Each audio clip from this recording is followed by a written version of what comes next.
할렐루야. 오늘도 주 앞에 전심으로 예배하는 우리 성도님들의 삶에 주님의 은혜와 사랑이 가득하시기를 축복합니다. 매년 느끼는 건데요, 1년이 순식간에 지나가는 것 같죠. 이게 어렸을 때는 나이 들면 더 시간이 빨리 가라는 얘기가 이해가 안 됐는데, 참 그게 왜 이렇게 이해가 잘 가는지 모르겠어요. 너무너무 시간이 빨리 지나가서 좀 아쉬워요. 안타깝고. 여러분, 참 많은 일들이 있었던 한 해였죠. 이게 2022년에 있을 수 있는 일인가 싶을 만한 일이 있었어요. 올해 2월에 전쟁이 일어났어요. 그죠?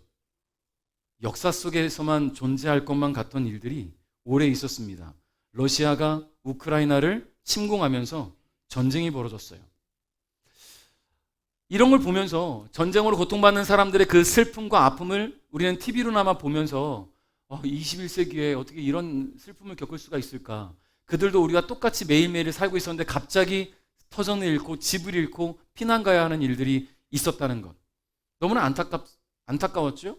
그러면서 우리에게 직접적으로 직격탄이 맞은 게 있었습니다. 유가가 상승했어요. 경유가 너무 급하게 막 올라가면서 경유차를 운전하신 분들이 슬픔에 빠지는 그런 한 해였습니다. 여러분, 파키스탄에서는 전례 없는 홍수가 있었지요. 나라의 절반 이상이 물에 잠기는 말도 안 되는 일이 올 한 해 있었던 일이에요. 우리나라에서는 어떤 일이 있었는가 보니까요, 대통령 선거를 비롯해서 지방자치단체장을 선출하는 지방선거로 새로운 시대를 여는 그런 뜻깊은 시간도 있었는데, 여름에는 중부지방에 내리는 엄청난 폭우로 슬픔과 아픔을 동시에, 느낌과 동시에 기후위기에 대해서 다시 한번 느끼는 그런 시간도 있었습니다. 여러분, 그리고 지난 10월에는요, 두 번 다시 벌어져서는 안 될 만한 큰 참사가 또 있었죠. 이태원 참사. 그래서 온 국민이 슬픔에 잠기기도 했습니다. 그래도 월드컵이라는 세계인의 축제에 우리 대한민국 대표팀이 12년 만에 원정 16강 진출의 쾌거를 안겨주어서 온 국민이 함께 즐거움을, 기쁨을 나누는 시간도 있었던 것입니다. 여러분, 개인적으로는요, 하반기에 참 많은 좀 힘들었던 일들이 있었어요. 아버지께서 뇌경색 질환으로 고통받으셨었고, 옆에서 이제 또 지켜봐야 하고 또 간호하면서 함께 아파했던 것들. 좀 회복되시고 이제 한숨 돌릴까 할 때쯤에 장인어른 교통사고로 크게 다치시는 바람에 또 처갓집을 왔다 갔다 하면서 몸과 마음에 큰 짐이 있었던 그런 하반기였던 것 같습니다. 그래서 언제쯤 내가 이 무너져 내린 멘탈을 깨고 다시 일어설 수 있을까에 대한 고민을 굉장히 많이 했던 그런 하반기였던 것 같아요. 여러분, 그럼에도 불구하고 지금 제가 이 자리에 서 있다는 것은 여전히 변치 않는 주님의 사랑이 있었다는 것입니다. 그래서 그 주님의 은혜로 다시 한번 발걸음을 내디딜 수 있는 기회를 얻었다는 것이겠죠. 여러분, 항상 어떤 상황을 만났을 때에는 느끼지도 깨닫지도 못했던 일들이요, 지나고 나서 그때 그랬는데 그때 이렇게 할 걸 하고 후회하는 일들이 참 많아요. 그때 내가 왜 좌절했을까? 그때 왜 그렇게 힘들어했을까? 하나님은 날 떠나시지 않았는데 왜 하나님은 내 곁에 계시지 않는 것처럼 느껴졌을까? 이런 생각들을 하면서 후회하는 일들이 참 많다라는 거예요. 근데 이런 일들이 보통 언제 이루어지느냐? 오늘이죠. 12월 31일 마지막 시간에. 여러분, 이런 일들이 매해마다 반복되고 있다는 것에 참 아쉬움을 느끼기도 합니다. 그래도 새로운 시작을 기대하며 기다리는 이 귀하고 소중한 시간에 주님이 주시는 은혜의 약속을 마음에 다시 한번 기억하면서 2023년 새해를 맞이하는 그런 시간 될 수 있기를 주님의 이름으로 축복합니다. 자, 오늘 우리에게 주신 말씀은 누가복음 13장 6절부터 9절입니다. 먼저 이 본문의 앞절인 13장 1절부터 5절까지에는요, 두 가지 사건이 기록되어 있어요. 하나는 총독 빌라도가 갈릴리 사람들을 죽인 사건과 이 이야기를 들은 예수님께서 한 가지 사건을 비유로 들어주셨는데, 실로암 탑이 무너져서 18명이 사망한 사건에 대해서 이야기를 하시는 그런 내용이 기록되어 있습니다. 자, 이 사건들을 통해서 예수님께서 가르치시고자 하신 것이 무엇인가 보니까요, 빌라도에게 죽임을 당한 사람들이 그렇지 않은 사람들보다 더 큰 죄인이기 때문이 아니다. 무슨 말이냐면요, 이걸 예수님께 와서 이야기하는 사람들이 빌라도에게 죽임당한 사람들이 죄인이기 때문입니까? 라는 질문을 했기 때문에 이렇게 말씀하시는 거예요.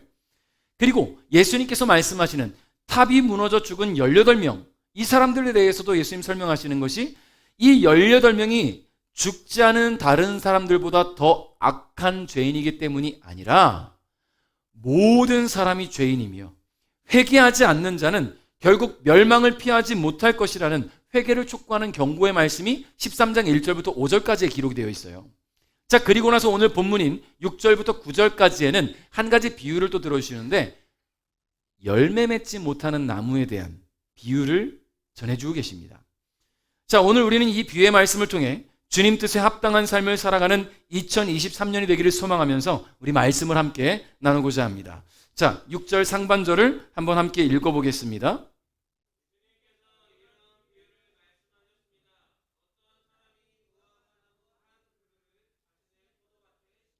아멘. 자, 예수님의 비유에 등장하는 한 사람이 있습니다. 이 사람은 무화과 나무 한 그루를 자신의 포도밭에 심었다고 해요. 그가 나무를 심을 때 어떤 기대를 했을까요? 여러분이 나무를 심을 때 어떤 기대를 하고 심겠습니까? 그렇죠. 제가 전에 파테크 한번 해보겠다고 심었던 거 얘기한 적 있죠. 사진도 한번 보여드렸었는데 수경재배라는 걸 했었어요.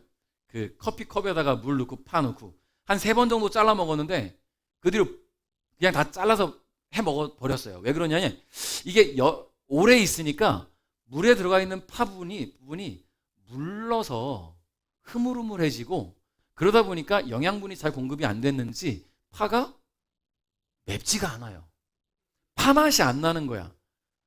처음 한두 번은 파 맛이 났는데 3번째는 풀 맛이 나는 거죠. 더 이상 파가 파의 역할을 못하는 상황이 돼버린 거예요. 그래서 이번에 다시 한번 파테크를 한번 다시 이번엔 아이스박스에 흙을 갖다 심어서 파를 한번 심어봤습니다. 잘 자라고 있어요. 12대파를 심었습니다. 12개를. 아이스박스가 좀 큰 걸 구해다가. 얼마나 오래 먹을지 모르겠지만 한번 해보려고 해요. 자, 저는 이렇게 심은 파를 보면서 물을 줄 때마다 어떤 기대를 할까요? 잘 자라라. 잘라 먹을 테니. 여러분이 유실수, 열매 맺는 나무를 심었다면 그 나무를 심으면서 어떤 기대를 하겠습니까? 잘 자라라. 따먹어 줄 테니. 여러분 열매를 기대해야지요. 여러분 무화과 나무는 유실수입니다. 유실수를 심었다는 것은 당연히 열매에 대한 기대를 갖고 있다는 것이겠죠? 이 나무가 얼마나 맛있는 열매를 맺을까? 얼마나 많은 열매를 맺게 될까? 열매에 대한 기대가 없다면 굳이 유실수를 심을 필요가 없어요. 그냥 관상용 나무 심으면 되겠지요. 여러분 오늘 무화과 나무를 심은 사람, 이 나무 심은 사람이 누구를 의미하는가 보니까요. 바로 하나님을 의미합니다. 자, 그러면 무화과 나무는 누구를 의미하는가 여러분 짐작하시겠습니까? 무화과 나무는 이스라엘 민족을 이야기해요. 자, 그러면 나무를 심으신 이 하나님께서 기대하고 계신 열매는 뭘까요? 뭐에 대한 비유일까요? 회개에 대한 비유예요. 아까 제가 1절부터 5절까지 이 얘기를 했잖아요. 회개를 촉구하시는 말씀이라고. 여러분 하나님은 온 인류를 창조하시고 그 가운데 특별히 이스라엘을 선택하여 부르셨습니다. 그들을 당신의 백성으로 삼으셨고 그들의 삶을 인도하시고 보호하셨어요. 그러나 이스라엘은 하나님의 사랑과 기대에 제대로 부응하지 못하고 때론 불평으로 때론 배신으로 그 마음을 아프게 했습니다. 이게 이스라엘 백성들의 모습이에요. 그러면서도 회개할 줄 모르는 아주 악한 삶을 이어나가고 있었다라는 이야기지요. 여러분 이 무화과 나무를 심은 사람을 보면 예수님께서 본문 1절부터 5절을 통해 회개하지 않는 자에게 멸망이 있을 것이라고 경고하시면서 곧바로 주신 비유이기 때문에 당신의 백성 이스라엘 백성들의 악한 삶의 모습을 보시면서도 인내하시고 회개의 열매를 기다리시는 하나님을 떠올려 볼 수 있게 한다는 것입니다. 그런데 여러분 하나님이 기대하시는 이 무화과 나무에 큰 문제가 생겼어요. 어떤 문제가 보니까 6절 하반절입니다. 시작. 아무것도 찾지 못했다. 아멘. 여러분 이 무화과 나무가 가지고 있는 가장 치명적인 문제는 바로 열매를 맺지 못했다는 것입니다. 유실수가 열매를 맺지 못했다면 주인에게는 있으나 마나한 나무가 되겠지요. 심은 지 얼마 되지 않은 어린 나무라고 한다면 그럴 수 있을 겁니다. 아직 열매를 맺지 못할 나이니까 그럼 1년이고 2년이고 더 잘 자라는 시간을 기대하고 그 다음 성체가 되었을 때 이제 내가 열매를 기대할 수 있잖아요. 그런데 이 나무는요, 7절에 보니까 이 무화과 나무는 심은 지 3년이나 됐어요. 완전히 자라서 충분히 열매를 맺을 수 있는 때라는 거지요. 여러분, 모든 일이 낯설고 어색한 초보자를 뭐라고 하는지 아십니까? 두 글자로? 자, 초등학교를 입학한 1학년을 뭐라고 불러요? 신입생이라고 불러요. 직장에 막 들어온 사람을 뭐라 합니까? 신입이라고 하지요. 신입. 여러분, 신입이라는 말은요, 이제 막 새롭게 일을 시작하고 새롭게 들어왔다라는 이야기예요. 새롭게 들어온 사람이 뭘 알겠습니까? 아는 게 뭐가 있어요? 신입생들이 뭘 알겠습니까? 제가 지난번에 뭐 방송에 한 선생님이 나왔는데 이 선생님이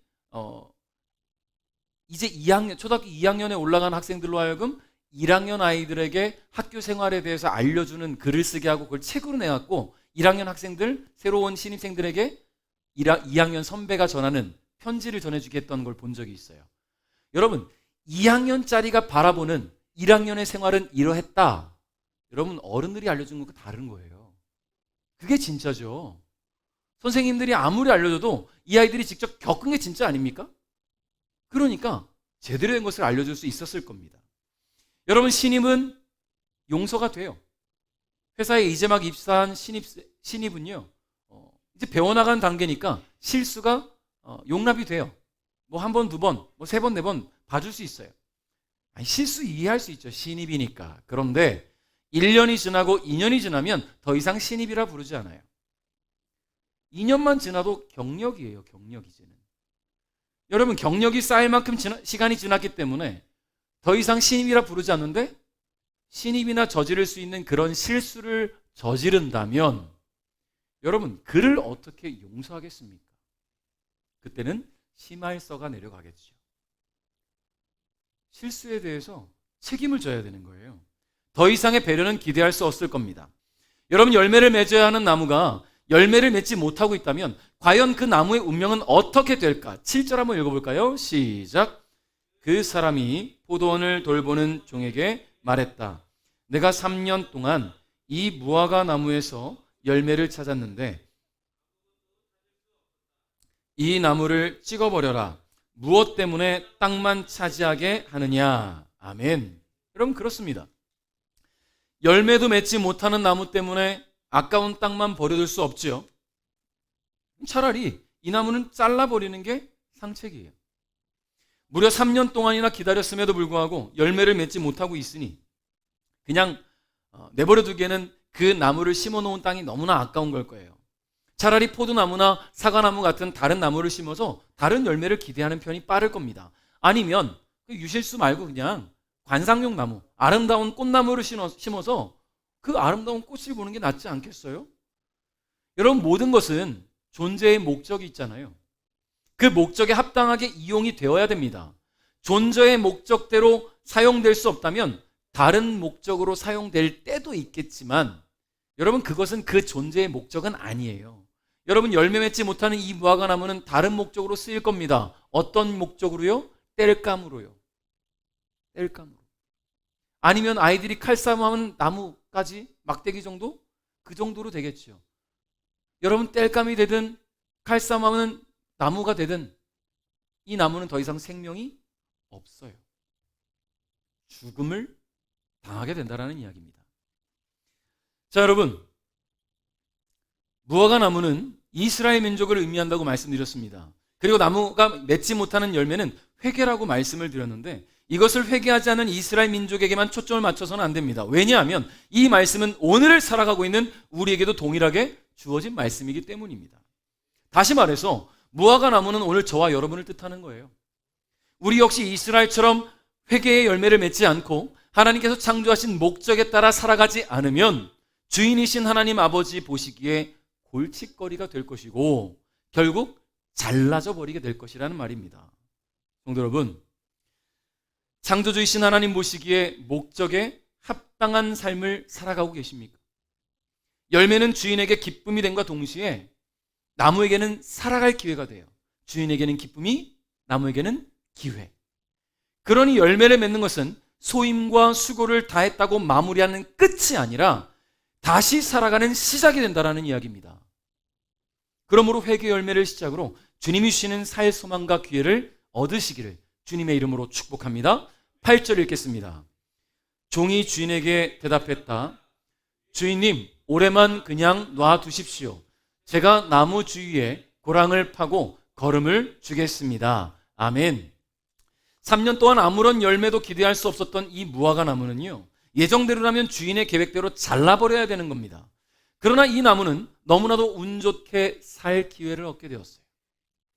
과원지기인 종이 주인에게 이 나무가 열매를 맺을 수 있도록 더욱 노력하겠으니 1년만 시간을 더 주십시오 라고 요청을 한 겁니다. 종은 나무 주위에 고랑을 더 파고 거름을 더 주면서 나무가 열매를 맺을 수 있도록 노력해 보겠다고 하는 거예요. 그렇게 해도 열매를 맺지 못하면 그때는 주인이 말한 대로 찍어버리겠다고 한 번만 더 기회를 달라고 요청합니다. 여러분, 여러분이 종이라면 어떤 편이 편할까요?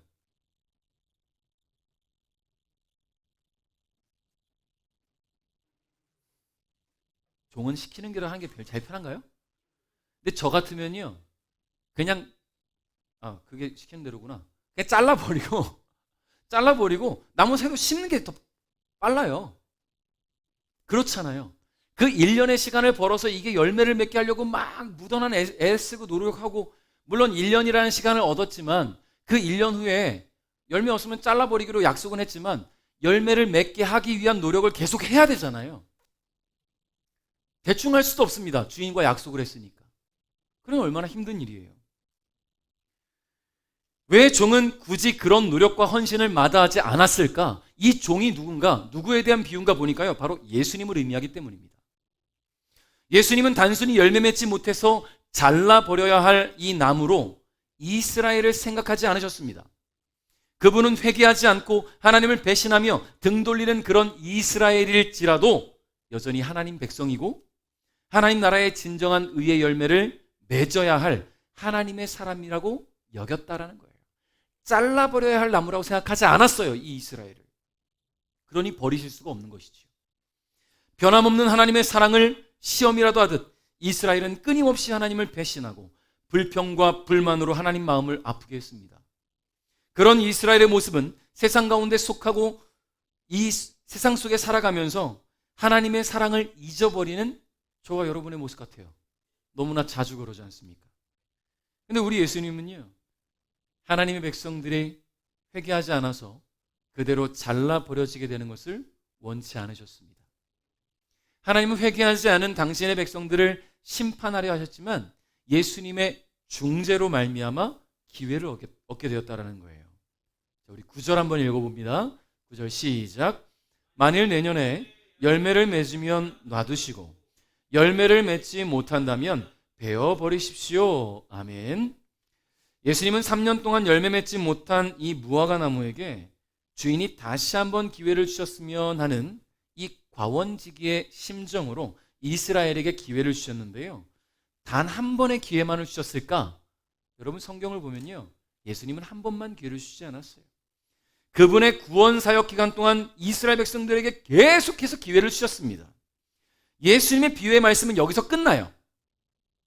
그 이유에 대한 이야기는 없어요. 주인이 어떤 결정을 내렸는지, 종이 1년 만에 열매를 맺게 했는지, 아니면 열매를 못 맺어서 잘라버렸는지, 그 이유의 이야기는 없어요. 그러나 이 비유의 말씀을 통해 우리가 기억해야 할 것이 딱 한 가지가 있습니다. 그게 뭐냐? 다시 기회를 얻었다는 거예요. 주님으로 말미암아 기회를 얻었다라는 겁니다.